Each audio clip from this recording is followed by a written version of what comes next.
What's going on, guys? Welcome back to another video. TechLift here. It has been a while, but a long time coming. Today, I'm going to be going over the Xbox Series S in 2024, give you guys an update, tell you guys, some of the issues I've had, some of the pros, some of the cons, and what I still recommend it. Let's go ahead and jump straight into it.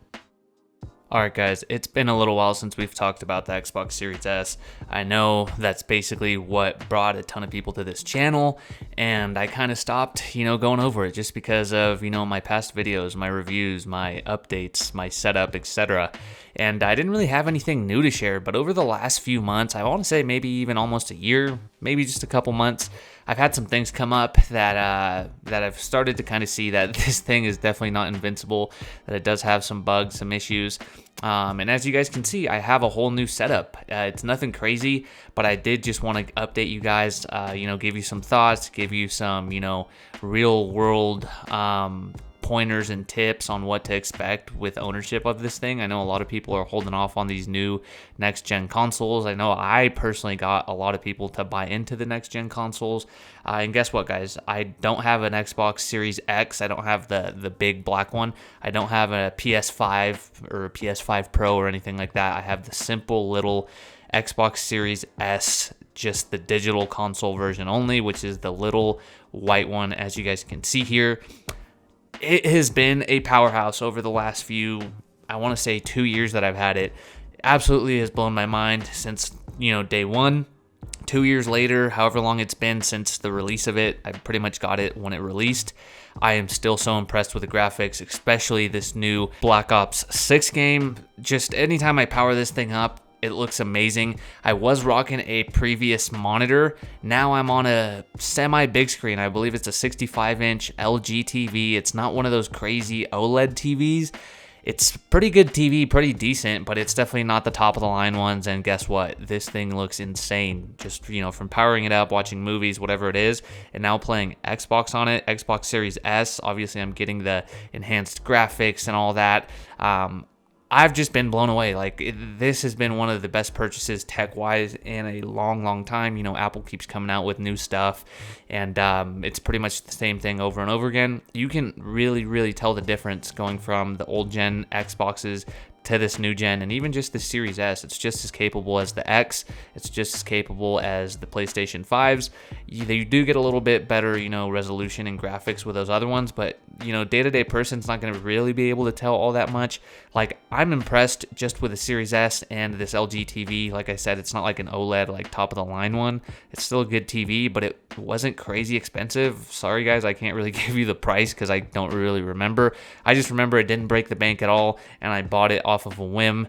And as you guys can see, I'm rocking a whole new setup, a much simpler setup. No more monitor, no more, gaming setup, which is kind of a bummer, but also a good change of pace. Now, one of the biggest features that I love about the Series S that I use every single day pretty much, or any day that I jump on Xbox, is this Microsoft app on my iPhone. Just normal iPhone, I throw my earpods in, headphones in, and I'm in party chat. Sometimes when my friends are playing Xbox and I'm driving home, I'll jump on the Microsoft app, join a party, and we can talk and, up until I get home and then jump on Xbox. But whenever I'm playing Xbox, I'm not rocking a headset. That's something I still haven't gotten and I really want to get, but definitely on the list. And this app just works flawlessly. I can still play my game and be in party chat. The only downside is that I have noise canceling headphones, and those things do kind of block out the noise, so it's kind of hard to hear the game chat. But as you guys can see, just a simple setup, just TV, LG TV. It is, high resolution, but like I said, it's not one of those $1,000, $2,000 OLED TVs. It was more like in the $300 to $600 range. I can't really remember. I did get a good deal on it. As you guys know, I'm a good bargain deal hunter. It did have good enough specs that I wanted to pick it up, and I'm not gonna lie, the first day I unboxed the TV, I was really impressed just watching movies. Then fired up the Xbox. Looks absolutely amazing. Black Ops 6 looks insane. Me and my friends just continually say, they just keep improving. The graphics look amazing. Battlefield looks amazing. It's really just an awesome experience overall. But literally just the Xbox Series S, I have a hard drive. I believe it's 2 terabytes. It's not one of those fast hard drives, so you do have to move the games from internal to the external hard drive. From time to time, I can only have about 1 to 2 games. and then literally just the OG Xbox controller, and then just this TV. A lot of you guys are playing on bigger TVs, and I feel like it's kind of half and half. Half people are on a big TV in their living room, half people are in a gaming monitor or just a normal monitor in their room, or somewhere, like an office. I will say switching to this big TV has been something to get used to. Also, I hadn't played in a while up until Black Ops 6 came out. And it was just, hard to get used to playing again, but also playing on a big TV is really freaking hard. I did notice that. I am getting a little better. It does take a little bit of practice, but it's just something that I noticed. So switching from the monitor that I had, which was the LG Ergo 27-inch, perfect monitor, awesome graphics, 1440p, which is all the Xbox puts out anyways. Looks great. I always played great, always impressed with the graphics. Moving over to the TV, graphics were impressive. Just the style of play and also being a little closer to the TV, and the TV's freaking huge, compared to what I was used to. It's just, taking some time to get used to, and definitely a little harder. So FYI, if you're thinking about getting a big TV, but I'm slowly, dusting off the cobwebs. But yeah, simple setup, literally just the Xbox controller, the TV, and then just this stand that was given to me by a family member. And yeah, just a simple setup, classic couch, turn on the Xbox, game for a little bit, unwind, get your mind off things. It's exactly what the Xbox was intended for me, just to unwind at the end of a long day, and that's what it's continued to do over the last 2 years. Also, with this release, Black Ops 6 release, Black Ops Zombies, baby. We all grew up on this stuff. We all love getting Jug and, jumping on party chat and staying up all night. Nowadays, all I can stay up till is maybe 11 o'clock if we get lucky. A round of zombies takes anywhere between an hour to 2 hours. So it's perfect, and especially with this new game. The graphics look amazing. Just getting classic guns and all the nostalgia, ray gun and sorts of thing. It's freaking an awesome experience, guys. I definitely recommend you guys jump on, get an Xbox Series S, get Game Pass, because of this Black Ops 6, Zombies.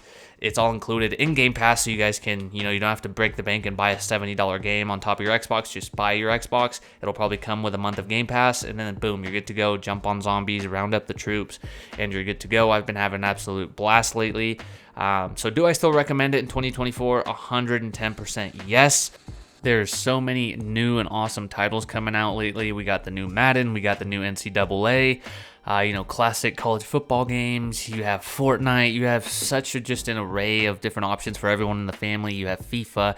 You have your first-person shooters. You have the more classic storyline games, such as the Assassin's Creeds, that just look amazing on this console, and just whatever pretty much TV or monitor you use.